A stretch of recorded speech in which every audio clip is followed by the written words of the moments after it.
आता आमच्या जिल्ह्यामध्ये जे आहे ते पुण्यश्लोक अहिल्याबाई होलकर शेतकरी कर्जमाफी योजना जे आहे ते त्याचा लाभ देणं चालू आहे।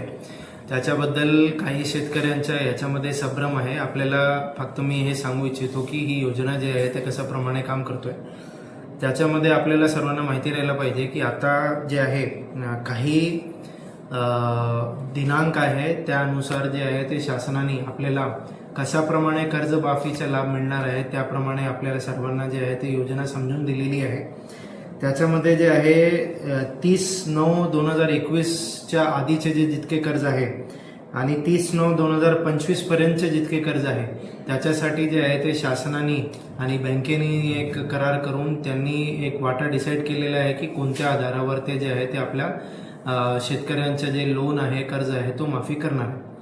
याच्यामध्ये मी एक उदाहरण देऊन आपल्याला सर्वांना सांगू इच्छितो की हे योजना काम कशी करतोय।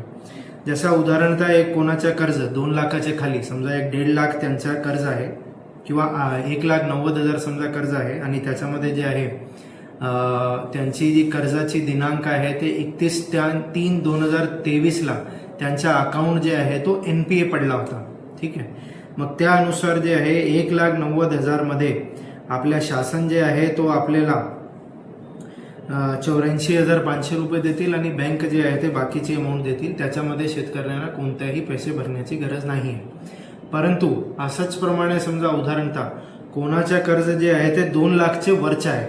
समजा उदाहरणतः कोणाचं जे 31/3/2023 जे आहे एक कर्ज 4 लाख रुपये होता, मग त्या 4 लाखानुसार जवळपास जे आहे 55% जे मानिक दिनांक आहे त्याच्यामध्ये 55% जे आहे ते शासन पे करणार आहे। त्यानुसार जे आहे आपल्या 2,20,000 प्रमाणे ते कर्ज कमी होऊन जातात आणि 2,20,000 मध्ये 2 लाख जे आहे ते शासन आपल्याला पे करणार आहे आणि 20,000 जे आहे ते शेतकऱ्यांना त्यांना पे करायचे आहे।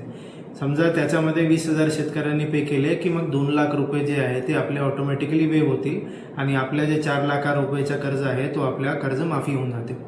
त्यामुळे जे आहे आपल्याला आणखीन कोणत्याही दुसरा कोणी संभ्रम तयार करून घेत असतील त्यामध्ये आपण विश्वास ठेवू नका।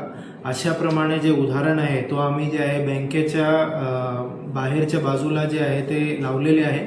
आपण जे आहे असं उदाहरण बघून आपल्या कर्ज जे आहे किती व्हायला पाहिजे किती नाही तो एक बघून घ्यावा आणि जे बँक कारवाई करू लागलेली आहे त्याच्यामध्ये जे आहे आपण विश्वास ठेवावा।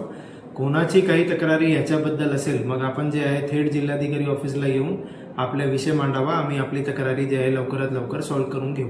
धन्यवाद।